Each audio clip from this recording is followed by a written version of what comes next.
Ladies and gentlemen, welcome to the Steel Donut Glazecast. My name is Bob. With me is Matt. Hey, what's up? Connor. Hello there. And today we've got a special guest, Zaptie. He's got a YouTube channel. It's pretty cool. Link in the description. And he's also a friend of ours from before. So Zap, say hi. Hello. Yeah, he also has a podcast. Do you want to say something about that? Sure. I also have a podcast called Hot Wet Soup with Bionic Pig and Elvis the Alien, who make YouTube videos as well. But yeah, I thought it'd be fun to come on. We'll have relevant links in the description. Sure. And today's topics are creators and consumers, and the gist of it. Originally, it was going to be authors, readers, but we decided to kind of broaden the scope a little bit. So creators meaning anybody who creates media, especially authors, that's who we can talk about more, but then also people who make music, people who make videos, that kind of thing. And then the other one will be consumers, just people who, consume that media. And I want to start things off by asking, what kind of expectations should we have from creators as far as their ability to separate their personal life from their work? You mean like separation of art and artist? Yeah. Okay. And I mean, obviously, some of it's not necessarily going to be considered art, but I mean, like, how much of Donkey's real life, video game Donkey, how much of Donkey's real life should we expect to spill into his videos? As an example. First? Yeah, by all means. I mean, I feel like all artists put just, this is gonna sound awkward. I feel like all artists put just a little bit of whatever experiences they've had in their life into their work, and I feel like no matter how separated the art and artist is, there's always going to be that little bit of that artist's real life in that work. Because, I mean, any artist has to go off of what they've known before they can create something. So you would think, but then the number of stories we've read where people don't have a fucking clue what they're talking about. Well, no, that would argue otherwise. No. I feel like that's entirely their artist coming into their art, because their artist doesn't know what the fuck they're talking about. I guess their that's artist true. Has never ever opened a dictionary and doesn't know how anything is spelled, and it's spilling into their work. That's true. Their artist has never ever taken any grammar class in any language. Right, they don't know how commas work, or they don't know what a period they don't know is. How to spell. I'm looking at you, Sharon Harno. I think in that case, a lot of the author is spilling into the story there. Yeah, right. But I mean, that's the author's personality. That's the author's experiences. What about the author's personality itself? Like, how much? Like, let me change the question a little bit and maybe reframe it. Okay. When we read Stephen King's books, we don't really get to know Stephen King. We just get to know the characters he gives us. Right. I wouldn't say that I know Stephen King all that well, and I wouldn't say that even if I'd read all of his books. How much of that? How much do you think is acceptable? And again, I'm looking at. Might as well get it out of the way. Yoimune. Having read Yoimune, the self-titled story, we know so much about this guy. Just from reading his story, because his personal biases and his fears and his prejudices just get inserted into the characters willy-nilly, because he's not able to separate himself from his work. You know what I mean? And then his public journals on DeviantArt, which DeviantArt lets you put up journals kind of on your front page. His public journals only reinforce basically everything that the story tells you, and guarantees that it's actually what he thinks and not just a part of a character. He's actually pissed off at people who think that the end of the world is nigh, or that gay people are equal, like, human beings. Yeah, or exist. Yeah. I mean, the same kind of thing can be applied when it comes to, I mean, even something a little bit broader like movies, though. Like, some movies, like, you watch Michael Bay's movies, you don't fucking know Michael Bay. Like, that's true. Maybe you can gather that he's a bit of a man-child and really likes explosions, but I mean, that's a lot of people. But that's true. You compare him to somebody like, say, Steve McQueen, who did 12 Years a Slave. I think that movie's very telling of how Steve McQueen is, or Spike Jonze, who did Her. Like right. these some of these movies sometimes have those opinions in them, or like something like District 9, you can see the director's opinion of apartheid and how he views that and how he views segregation in general, all through a science fiction story. So it depends on who you are, and really I think it depends on talent. Like, if you're not as talented as others might be, it's hard to put your opinions into a movie or a writing or whatever it might be without it very clearly being, hey, here's the author. Well, do you think it's harder to keep yourself separated, or do you think it's harder to insert your opinions? Because I'm not quite sure. I think it's probably very easy to accidentally stick your opinions in. I would agree. I think inadvertently putting your opinions in probably happens a lot more than doing it on purpose. Because when it comes to writing characters, people have trouble removing themselves from the character. So sometimes maybe you have a character that's exactly like you. Okay, that's fine.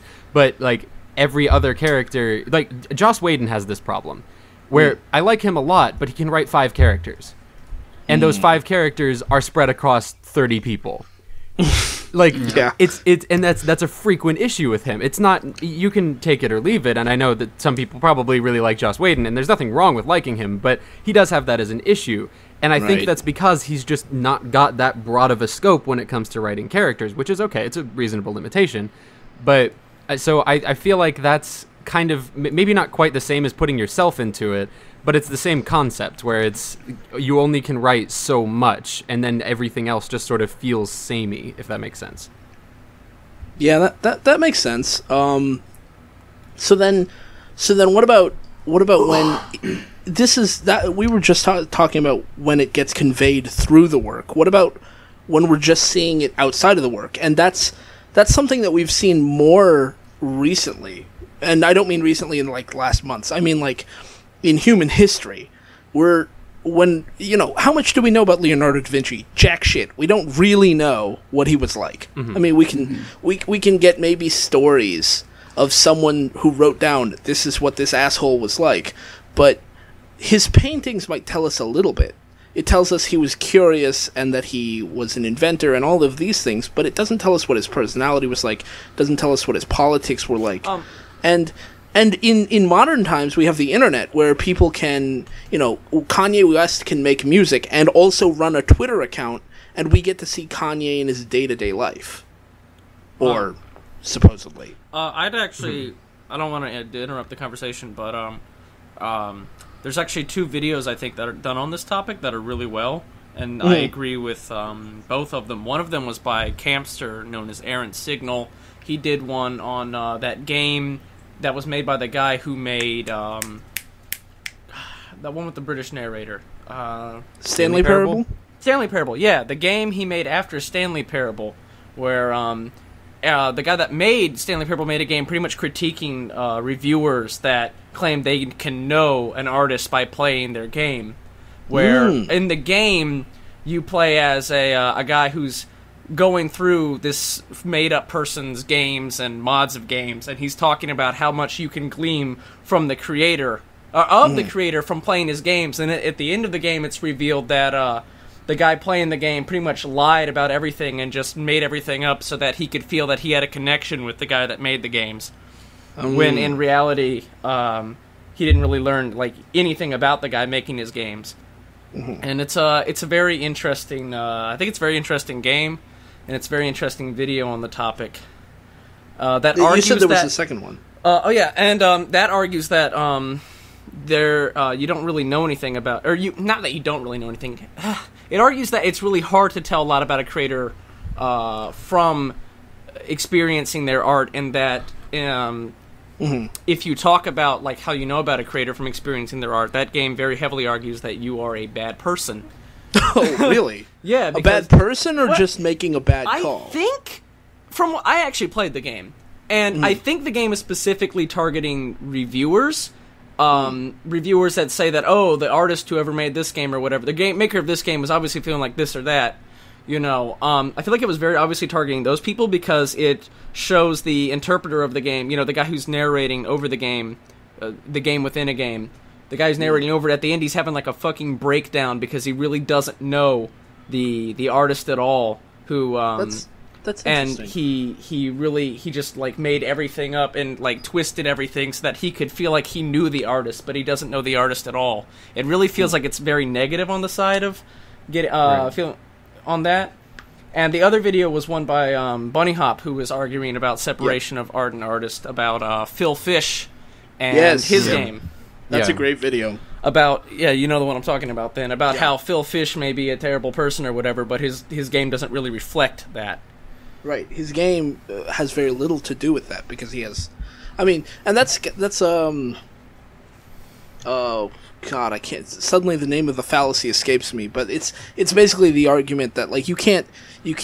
Well, I don't know why it escaped me. Ad hominem. Even if somebody's a bad person, like if Charles Manson gives you a piece of financial advice, he might be a bad person. That doesn't mean his financial advice is bad. Just like the message from a game, regardless of the person who's saying it. And now we're talking about video games, but I mean from a book, from a movie, whatever. I'm sorry. This is just related to games. I feel like it really does relate to any medium, though. Like, I feel like if I read a book that Stephen King wrote, I don't really feel like I could argue that I know more about Stephen King. Right. You might know maybe a little bit about what he wants to say. Yeah. I think that's the biggest difference. I think claiming that you know an artist and stating what you took away from what the artist gave you are two very different things. That's true. And and I think that my guess is that it was people saying, like, oh, this creator is very clearly saying this. Like if I were to go around and say, like, oh, Scott Cawthon wants to kill kids in a furry suit because he made Five Nights at Freddy's. Right. Like, that's fucking insane. But if I were to say that you get that feeling... It's an over-the-top example, but, like, the same kind of concept.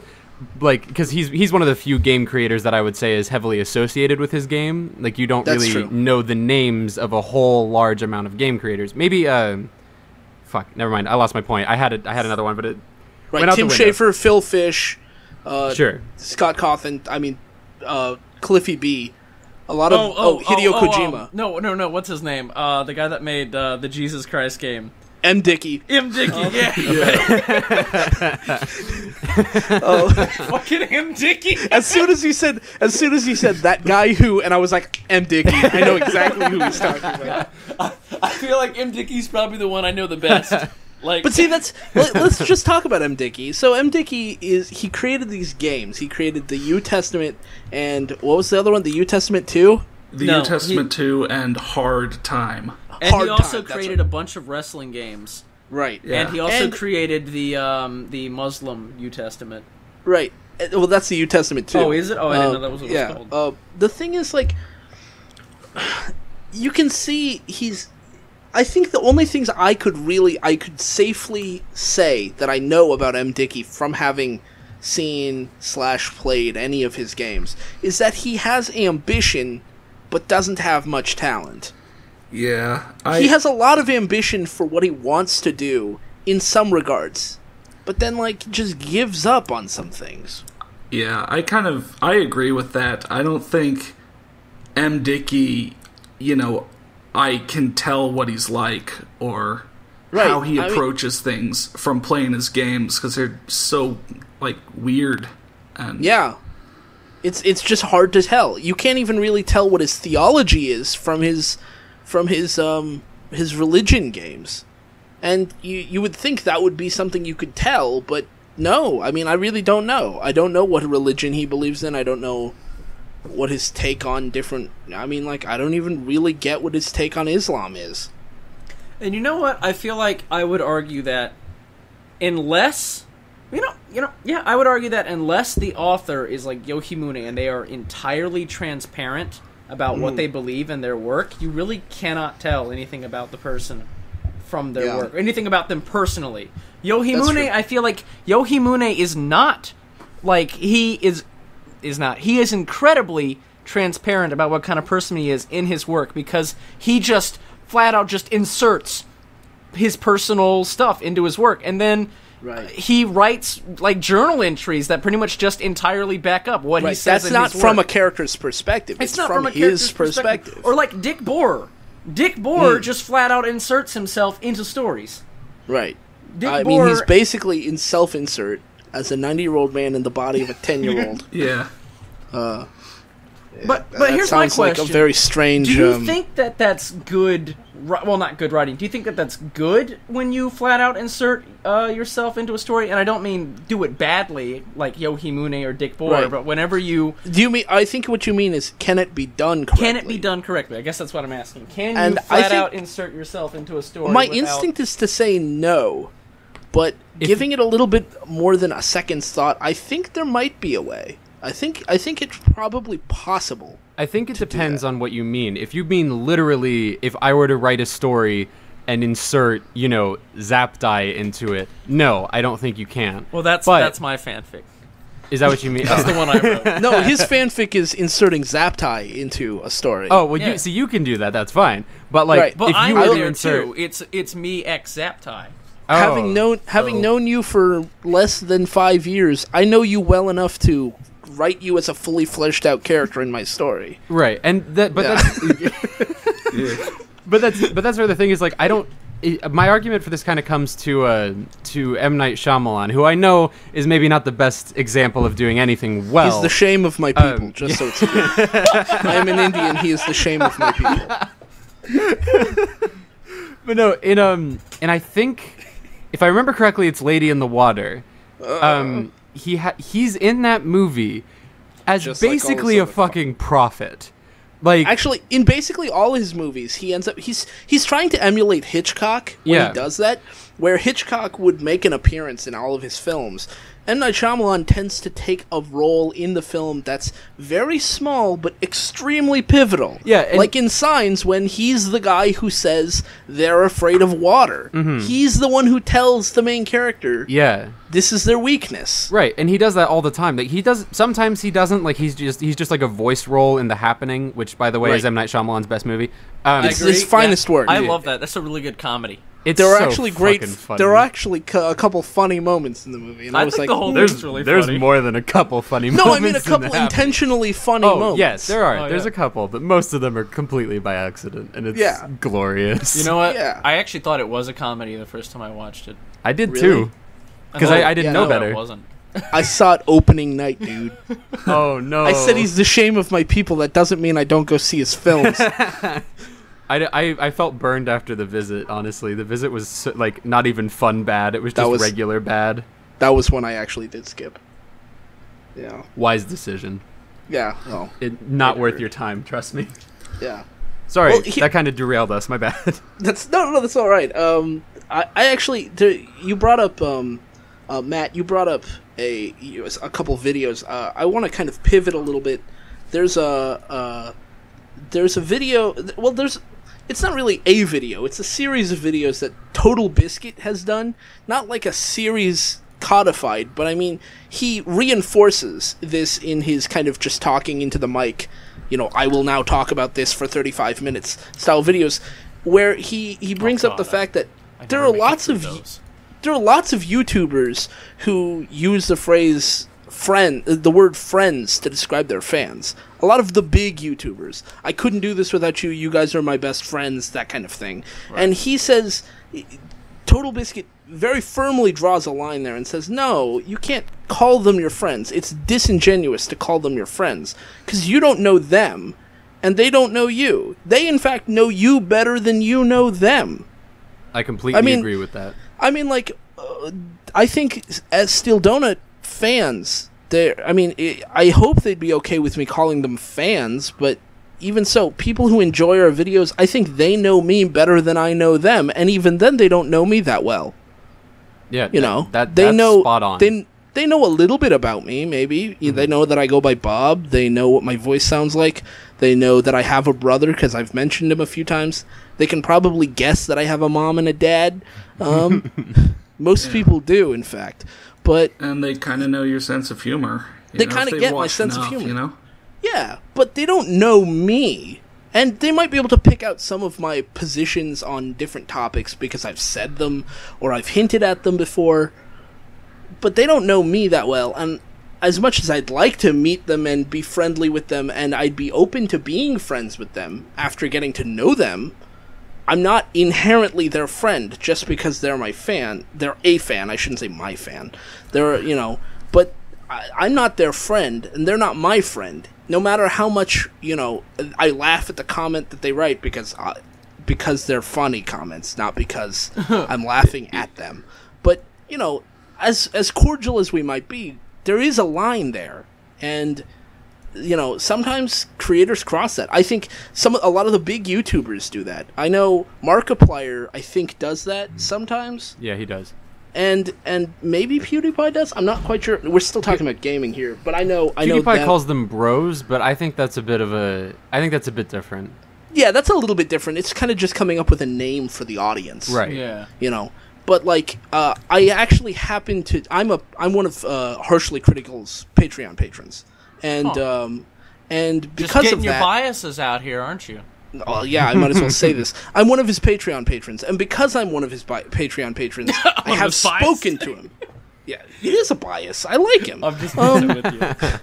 But because I'm one of his patrons, I have met him online. I haven't met him in person, and I don't know him that well. Mm-hmm. But even so, I know him slightly better, maybe, than someone else might. That doesn't mean I'm his friend. Right. That means I'm his acquaintance, maybe. We know of each other. He knows of this channel. That doesn't mean he's a fan. That doesn't mean he's a friend. It just means he's a guy. And even though I like his stuff, that doesn't make us friends. And I think that's a line that gets crossed quite a lot, actually. Especially in online sources where it's a lot quicker to transmit opinions, because somebody leaves a comment on a video we write, and I can leave a comment 30 seconds later. If Michael Bay wanted to respond to a comment, that's going to take a few weeks, probably, for him to get to that comment. Somebody says something in a paper or online or something, and his publicist will have to talk to this person and that person in order for him to respond at all, if he wanted to. Interesting.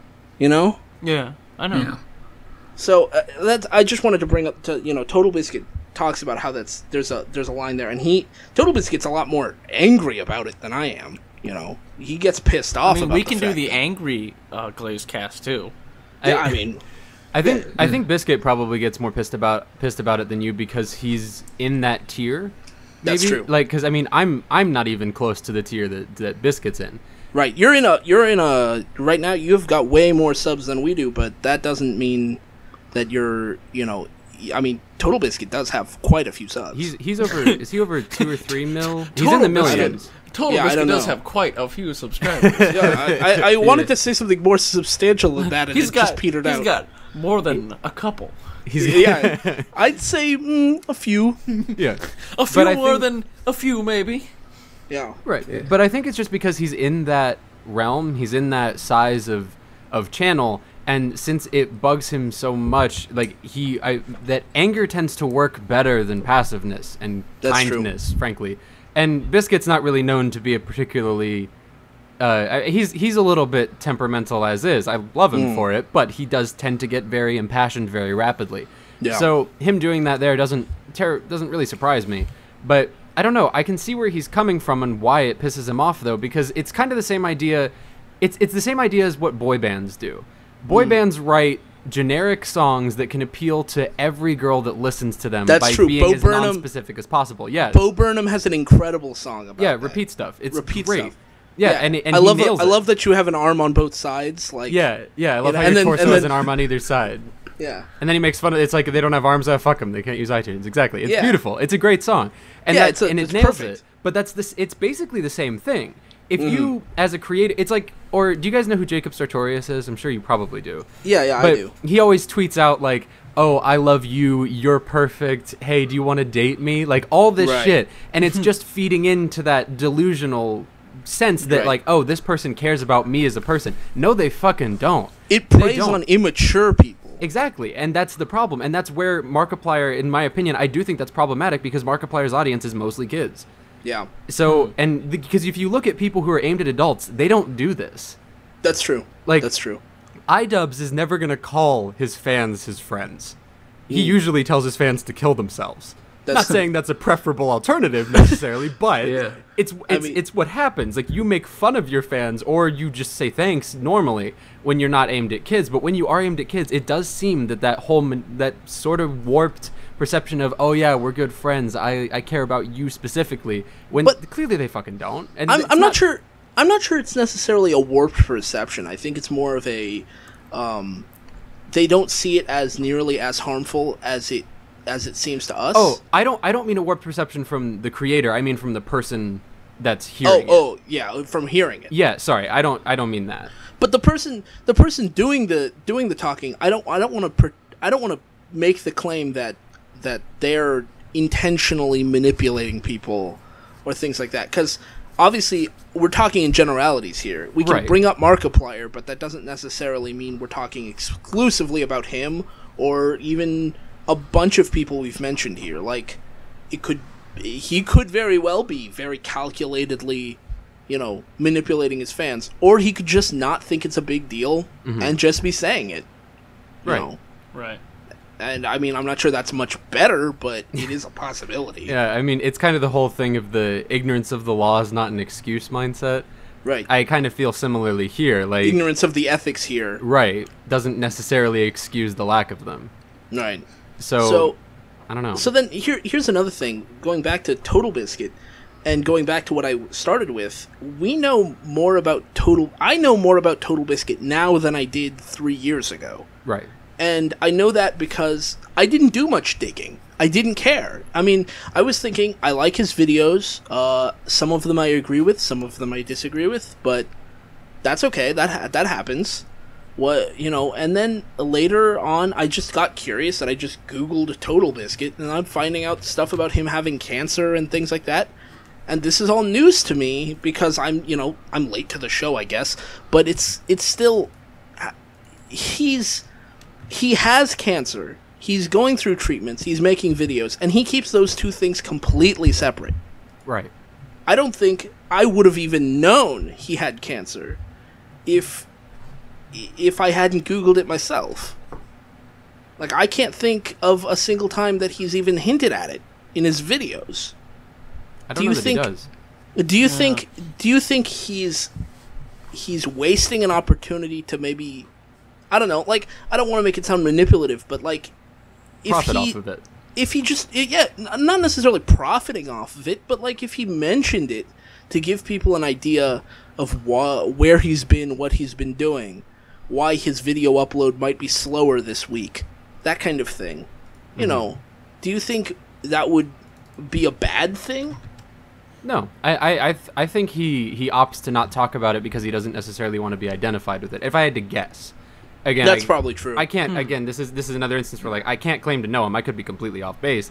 But if I were in his position and I had cancer, frankly, I don't know that I would have posted about it at all. That's true. Like, because that's a very deeply personal thing to want to talk about. And for him, I think the only reason he talked about it was because he was told, like, this might be terminal. Like, I might actually be fucking dead in a year. Right. And that was kind of more of like a, hey, this is so you don't get blindsided if I'm literally dead at some point. If I'm gone, if my videos just stop, you'll know why this happened. Right.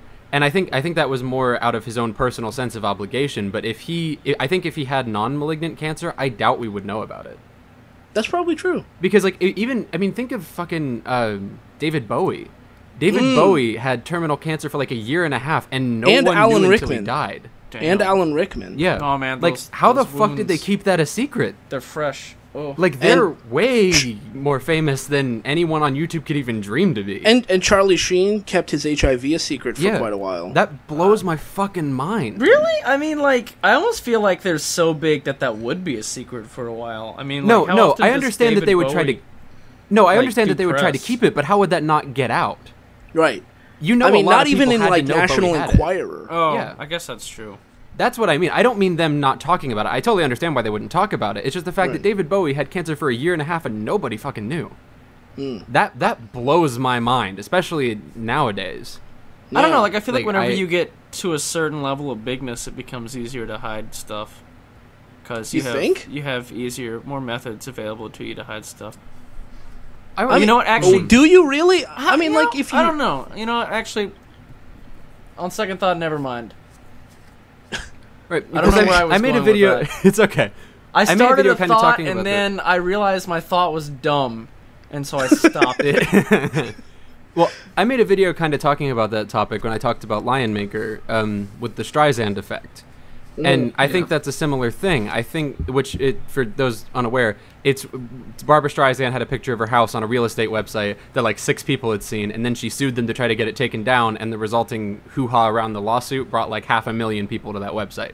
So essentially, by trying to quell the problem, she made it way, way worse. Right, by making a big deal out of trying to stop it.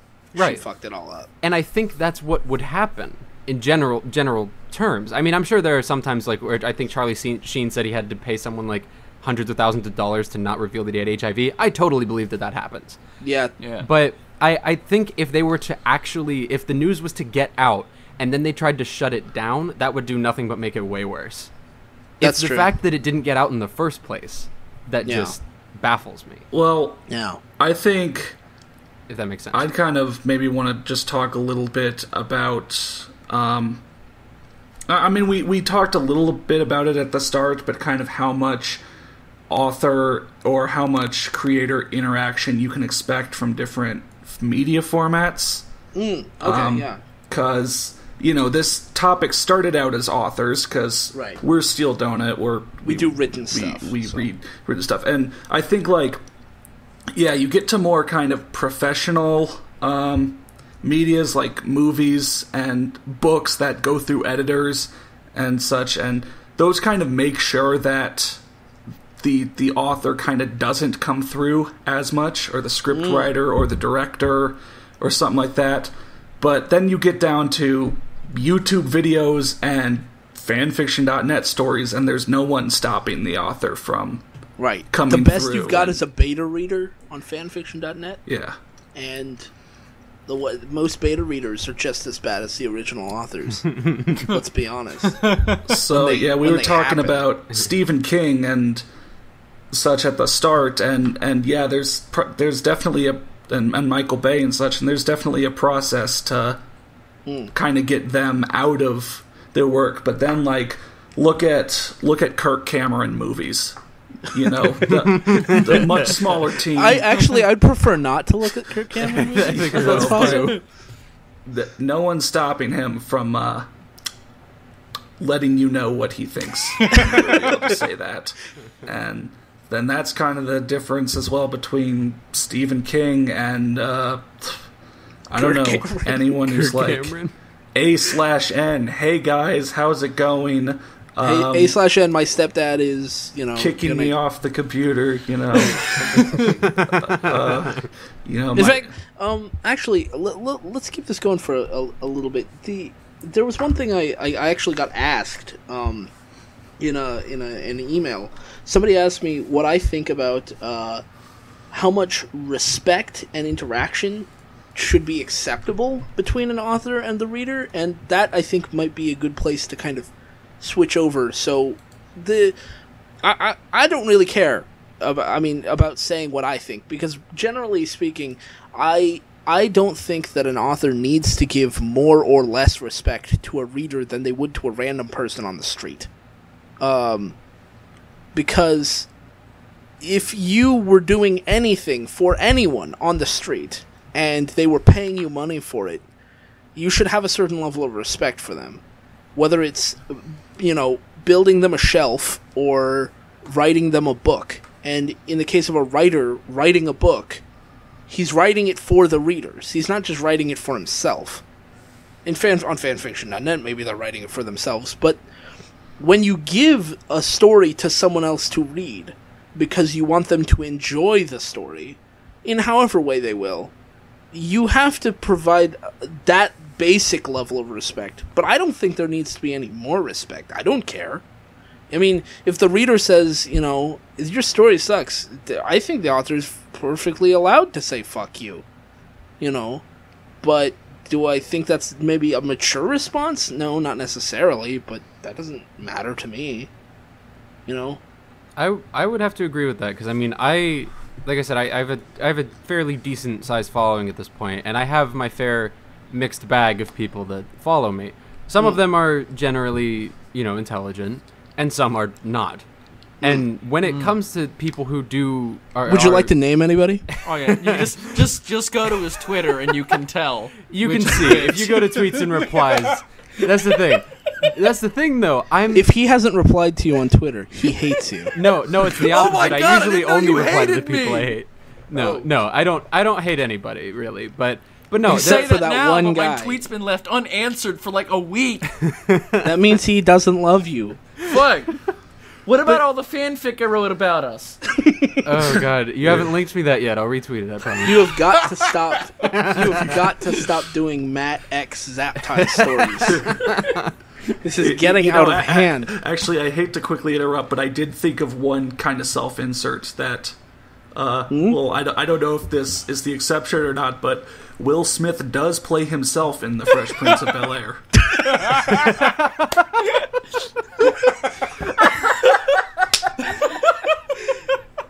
That's the one that works. But the difference between that though is that they're not the author. That's true. Playing yourself is different from inserting yourself. Now, if Will Smith was the director of the last 2 seasons of Fresh Prince, then he'd be, okay. Right. Or the first 2 seasons. That'd be one hell of a show.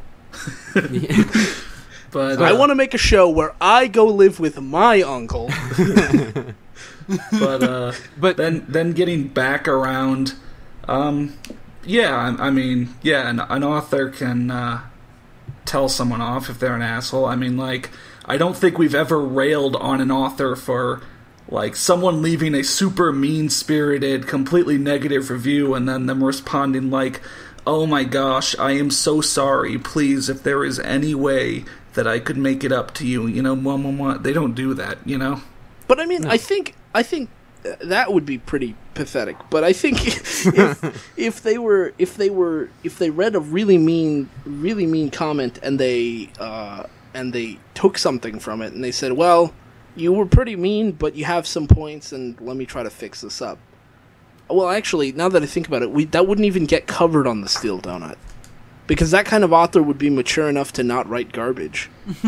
Yeah, I mean, we're usually going to see the opposite thing, where someone tries to be mature toward the author, and then the author is immature back. Right, that's the sharpshooter fallacy. We're looking for garbage, so if we find garbage and then draw a target sign around it and say, "See, that's what all fan fiction authors are like," then we're just committing the Texas sharpshooter fallacy. Yeah. Right. So the amount of respect that the author should be giving to the reader, right? That's what I was getting at. Yeah. What about the amount of respect that a reader deserves to be giving to the author? How much respect needs to go that direction? I think the big thing with notice this how is, I pivoted there. Yeah, it was good. That's a nice pivot. But that is a segue. That's a segue right there. That is a segue. A sieg. Yeah, I called it sieg up until like halfway through high school. No, it's understandable. Did you it's really? Spelled like garbage. No, it's the segue of the century. Oh yeah. But you were mentioning the reader to author dynamic. I kind of think the dynamic is the same both ways, in that in an ideal world and the way it actually is are always going to be different. Ideally, your readers are always, even if they have criticisms, won't be dickheads about it. But let's be honest, that's never going to happen. Steel Donut exists. Yeah, the Steel Donut exists. Right, but that's the thing, and that's where it's like it's fine. That's just how human nature is. That's never going to change. So you can't live expecting people to always be, sunshine and flowers. But if someone is, I think the only level of respect that an author is owed is to not make it like personal, if that makes sense. Like if you're posting a comment saying, "I hope that your mom, like your dad rapes your mom," or some shit, like comments like those, like no, I've gotten a comment like that. That's not a random example. I have one of those. Is that one of the people you like or dislike? I love them. No, okay. I love them so much I banned them from commenting on my channel. But, wow. But no, but like those are comments that I get, and like I'm like, I can't even fucking imagine how, because I have some friends that are much larger than me. Like, one of my buddies has, like, 1.2 million subscribers. Hey, I'm not large, I'm big bone. No. That's kind of what I thought you meant as soon as you said larger. No, I'm no, okay, Yeah, have larger followings. Larger followings. I could Bob, corner I love someone you. in a dark Don't- alley if you wanted me to. What are you saying? You can't love big-boned people? I What is- love big-boned people.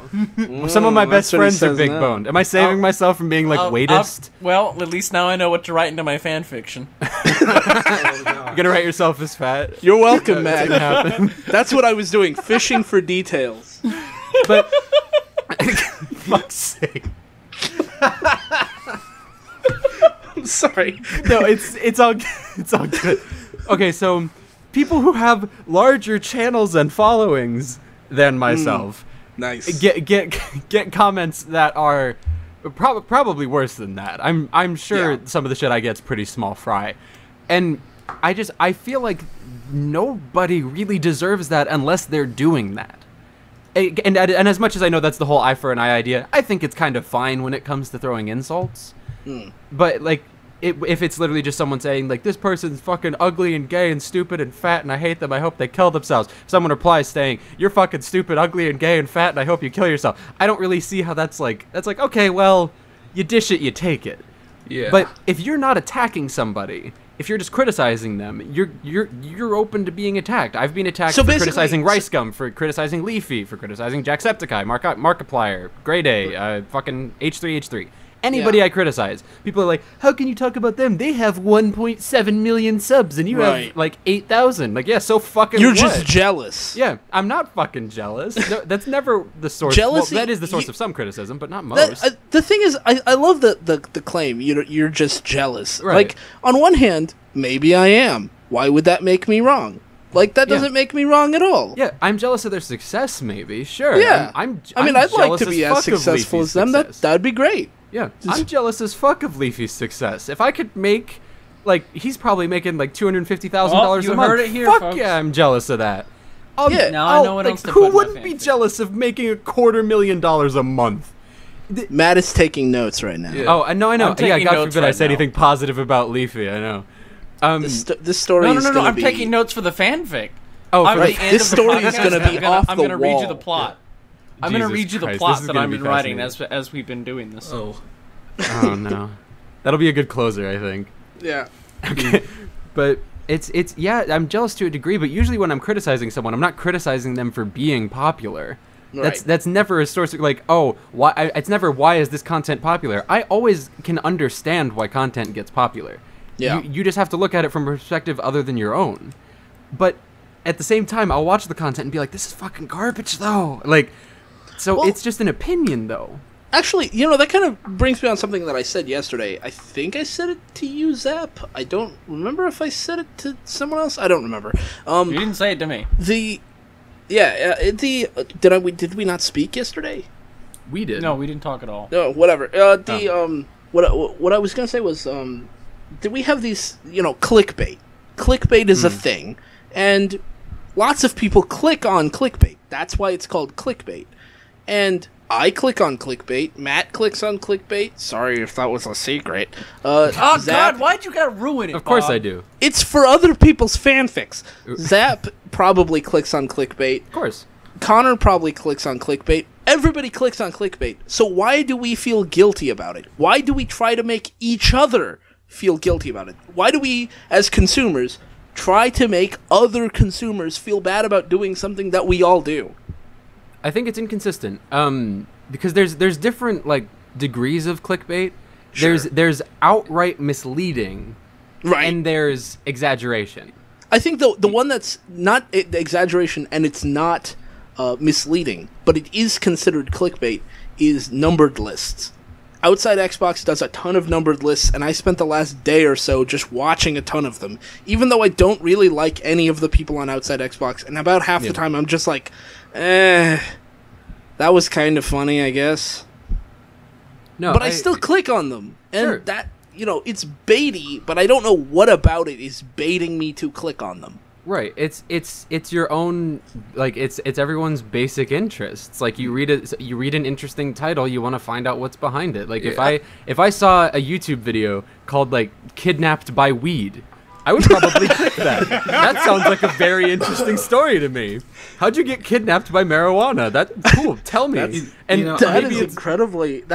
I don't know where. Did you come up with that before we started recording, or is that just something that came out of your head? Just kind of. You it's read beautiful. You read enough clickbait, you can kind of generate it yourself. I think, Bob, actually yesterday I brought up something where I fell for a clickbait. And you did. First, I'm going to say I think people get mad at other people for clicking on clickbait because you wouldn't fall for it, so you think, why would they fall for it? When the reason you fall for clickbait is maybe sometimes you don't know that it is clickbait, or sometimes you genuinely do want to see it. Like, I was watching baseball videos yesterday, baseball, odds, baseball, total, odds. ladder. And I saw a related video. It just had kind of subtitle, but then it said like 82 million views, and I was like, damn, that's a pretty popular video. What is it? I haven't seen this before. And I clicked on it, and the name of the channel was literally like 8 million views. So it showed up on YouTube as if that was a descriptor of the video and not the name of the channel. Right, so on the right, when you clicking on suggested videos, where it would say Steel Donut Collective for us, instead their thing says 82 million views, and then right below that, like 9 views. Yeah. Like the actual view count. Click that, and you click on it because you instinctively see the thumbnail, see the view count, say, oh, there must be something going on here. Click, and then I immediately saw kind of what happened, and I wasn't even mad. I was just like, that's a new one. I was going to say, can I just say that's fucking genius? It's genius for one click. Yeah, he still only had 10 82 views, so million it wasn't clicks? working super well. The thing is, he's got like 200 videos, and all of them have like 20 views. Yeah, but 20 actual views, I mean. There's an example of this. Sorry I keep bringing this back to movies, but there's an example. There was a movie that came out this year called Legend that starred Tom Hardy as twin brothers. And on the poster for that movie, they had early reviews in, and they put up like the star ratings and the blank out of 5s and whatever the as posters do. And in between the two Tom Hardy heads, there was a review from The Guardian that was a 2 out of 5 star review. But they placed it in such a way that the 2 stars hit between their heads, and then The Guardian wrote out longer, so it looks like their heads are covering stars. Oh, that is fucking clever. That is clever, but it's also very deceptive. It is, but at the same time, like, I think it's kind of similar almost, where that movie's kind of about con artists, so I can even appreciate the meta humor there as well. Yeah. Like, I honestly think that's fucking brilliant. I think that's one of the smartest things I've seen on a poster, but doing that kind of thing, while definitely it's a bit skeevy for sure, but I think if you can think of shit like that, you kind of deserve the extra boost you get from it. Like, so are you telling me you would buy tickets to just look at that poster? Why would you buy tickets to look at the poster? No. It's on the outside of the building. I know, that's why you buy tickets, so that you can be in an exclusive club. Oh. Right, Christ. You watched it for free? I bought tickets opening night. But the thing is, seeing that thing about that poster made me more interested in watching the movie. Like, it did, because I'm like, that's fucking smart. I wonder if the movie's that smart. It wasn't, but it was still, like, it was good. It was a bit disappointing, but it was all right. But, like, that worked, and that was clever and took thought. I think there's a difference between that, though, and, like, there's a guy called Lance Stewart, who I despise in terms of YouTube creators. I don't hate him as a person, obviously, but he has this video called, like, My Girlfriend Shows Her Nipples on Camera, parentheses, boobs. Wow. Guess what doesn't fucking happen? Like, nobody gets kidnapped by weed. No one gets kidnapped by weed. It's depressing. I'm sad. I'm still waiting for that video. I saw the title and immediately thought kidnapped by weed. Yeah. But, like, you look at that title, that's lying. There's a difference there. So Legend is being deceptive. He's lying. So bringing it back to the topic, readers or consumers. Oh man, I wanted to talk about clickbaity songs. Damn it. Okay, I mean, by all means, go for it. Hashtag that power. That is the fucking epitome of clickbaity songs. You know, put actually, a hashtag in its title, so you could talk about the song. We mentioned well. Bo Burnham in the first half. We mentioned Bo Burnham in the first half. In the same show, he has a song called #Deep, and that's another great song because he's talking about songs that are supposed to be deep, and they're not deep at all. Because you should really listen to it. I don't want to spoil any of the jokes in it, but it's a really good song. It's a great show. It's available for free on YouTube.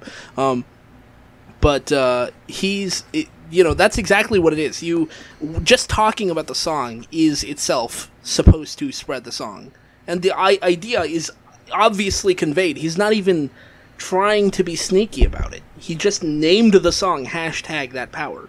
Yeah, they did that same thing with #selfie the other year too, which was incredibly smart because #selfie was already a thing.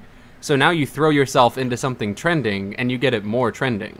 Right. I don't know. I almost feel like that was dumb because #selfie is already such a trending thing that your song would get lost in the billions of #selfies. But that's just it. That's just it. You would be right, except that the way that it'll catch on is when people who are looking for selfies.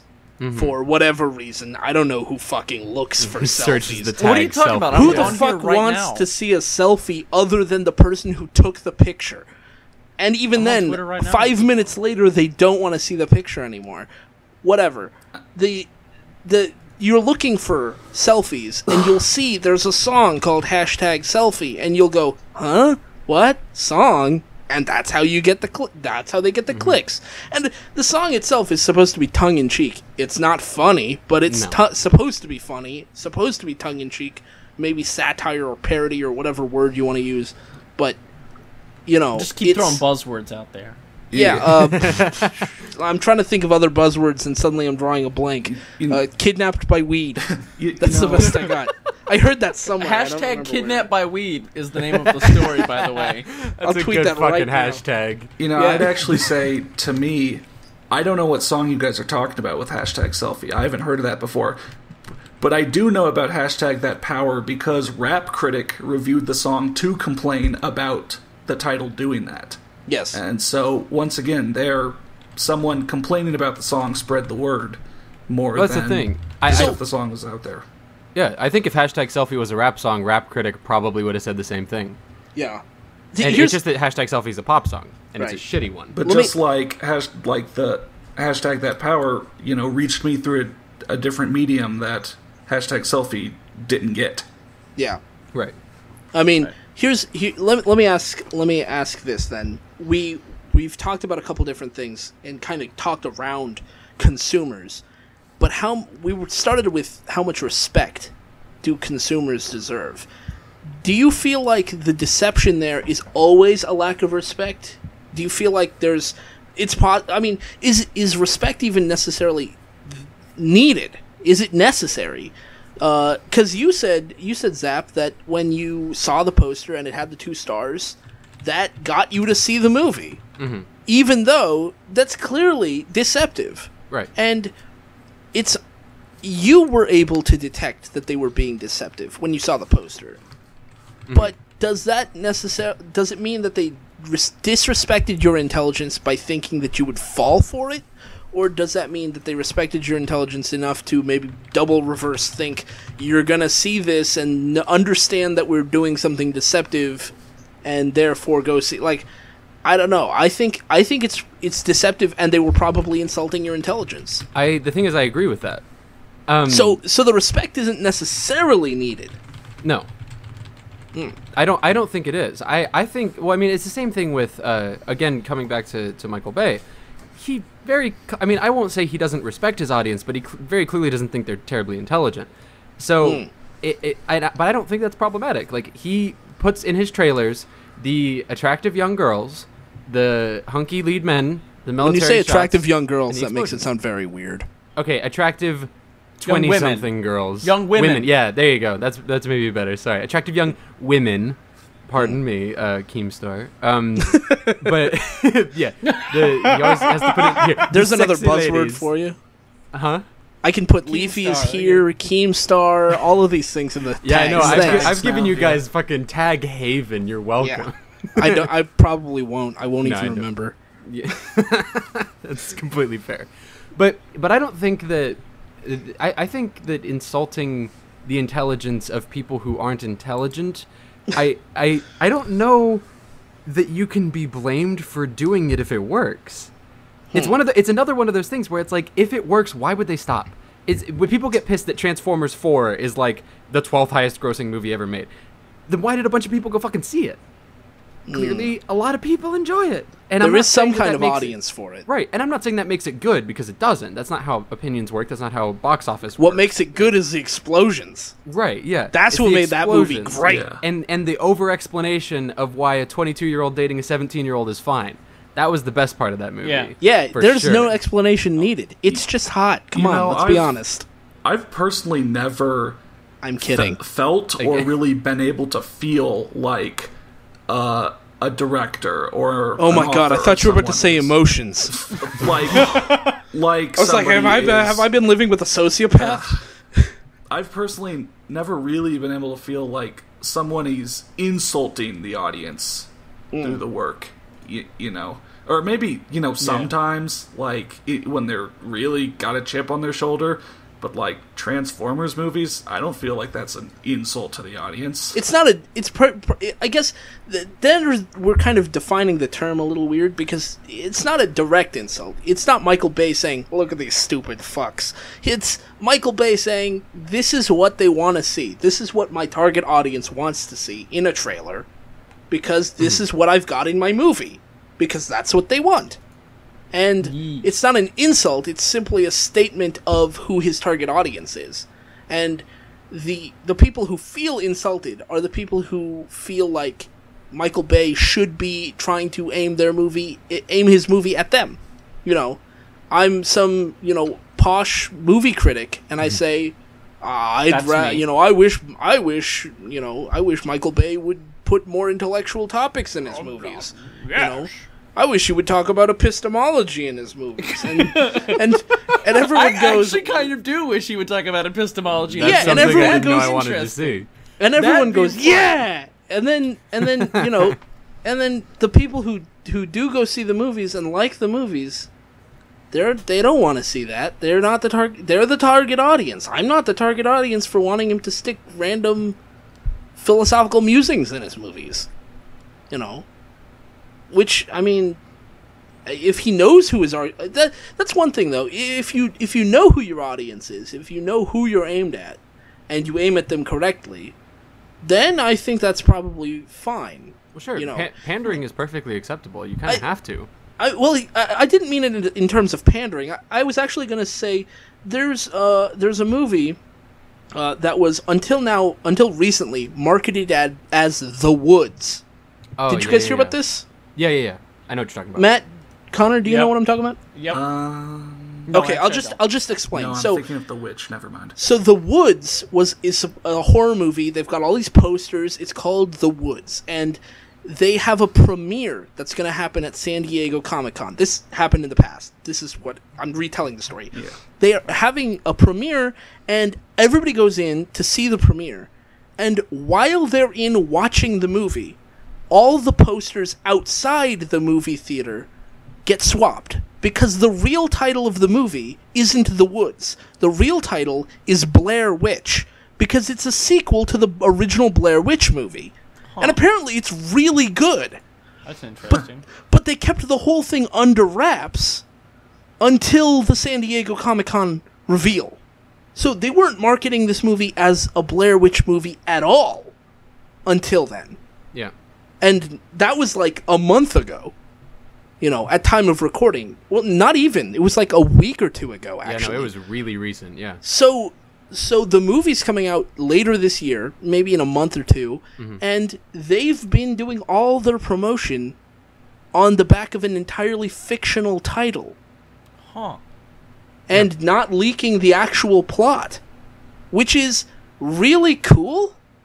And I think the fact that they knew their audience would think that was cool worked. If their audience didn't think it was cool, it would have been seen as a total fuck you to all of them, especially if the movie was bad.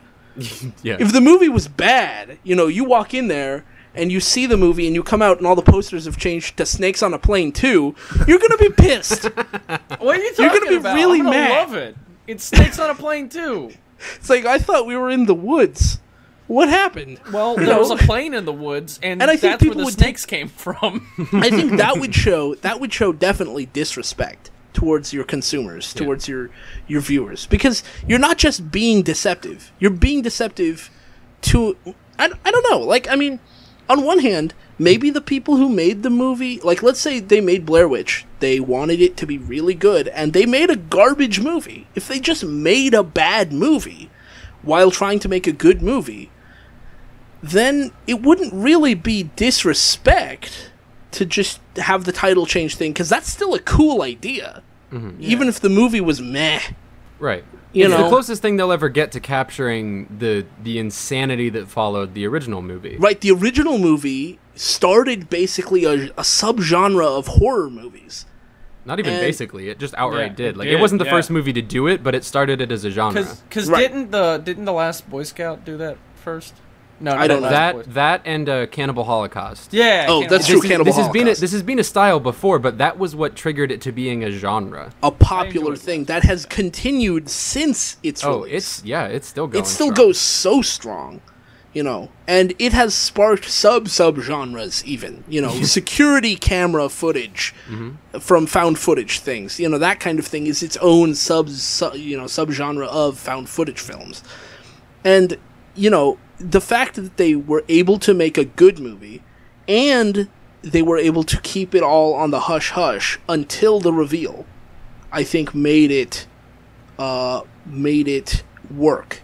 And it showed, I think, respect for the audience's intelligence, actually, now that I think about it. It's because it respects the audience enough to know that they're going to follow you. If you have a good product, if you have a good movie, even if things in the movie don't really make sense, we'll follow you, Mm-hmm.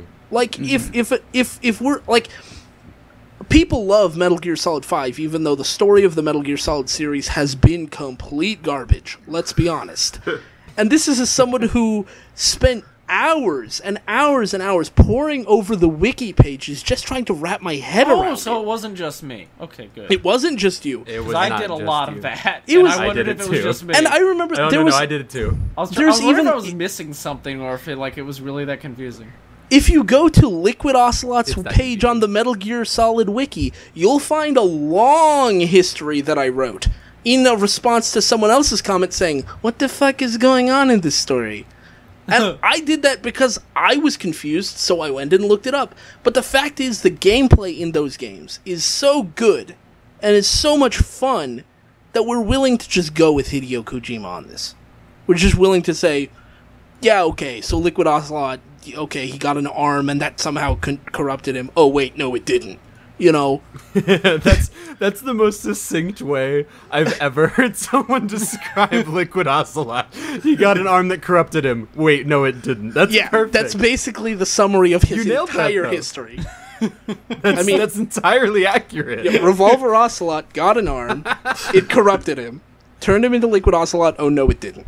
That's on point. I'm floored. I've never heard someone explain that quickly. Well, that's my point. Like, it's such a ridiculous idea. It's such a ridiculous retcon. Yeah.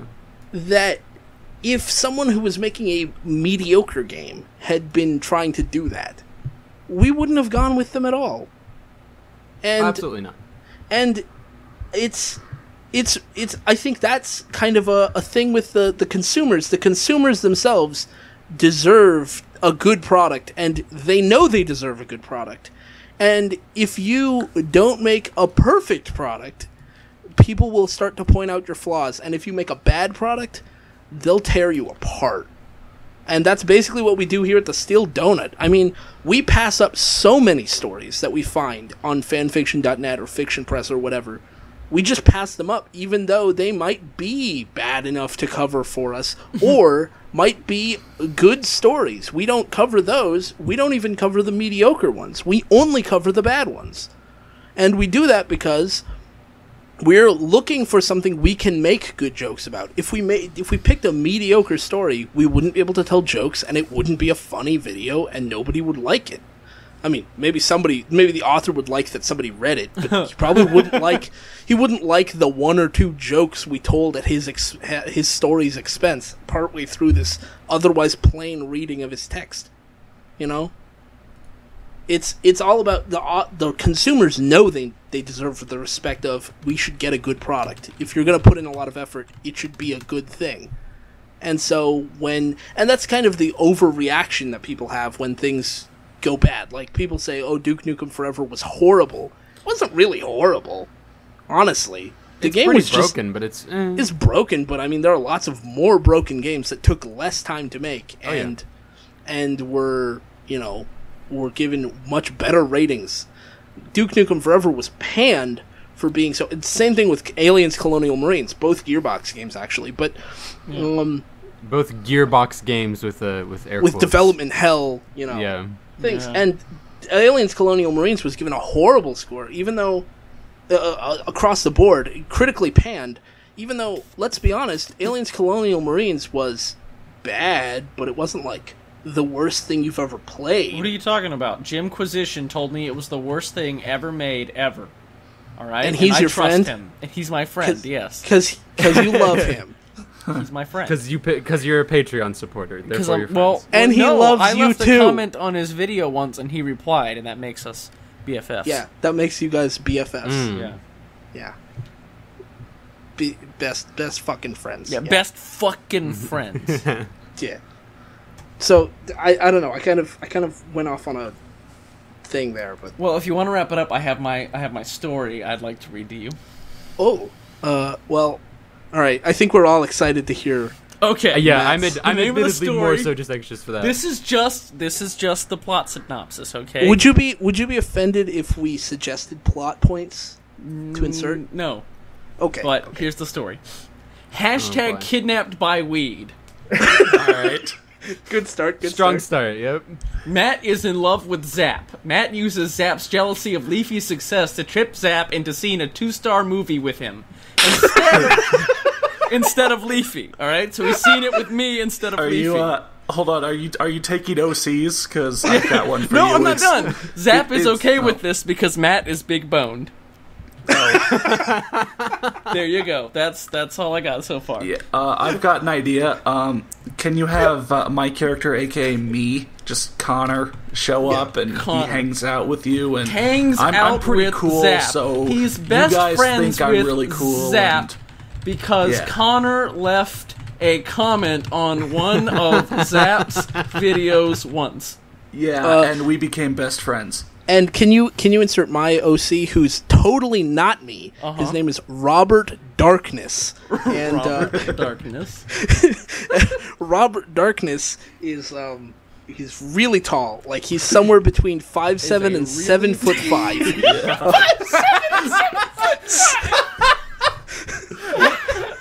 and 7'5". And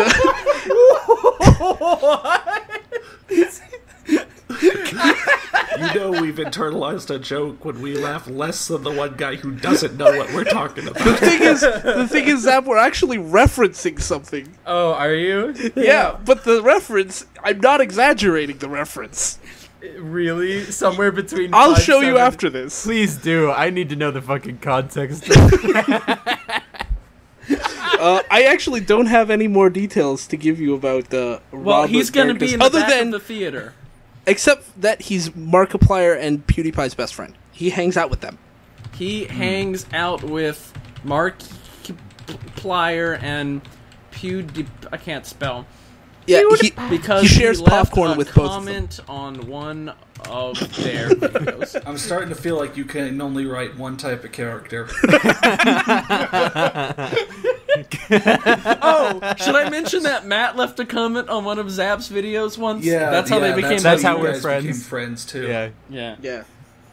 Wait, are you guys friends or lovers? Well, it depends well, on you who started asks. out as friends, but it I think escalated Matt- But then from there. after, Right. after It's rated T for future stuff. Yeah. Yeah. It's rated K T plus. now. I may rate M in the future. It's rated T now. I may rate K plus in the future. Oh, Right. Yeah.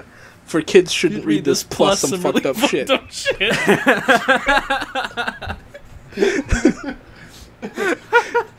You know what? I should throw a section where Matt and Matt have sex with each other just for good measure. Oh my. Just to bring it all back around.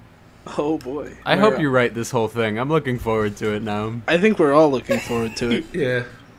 You've teased me. You can't set me up for this and then not actually hit it.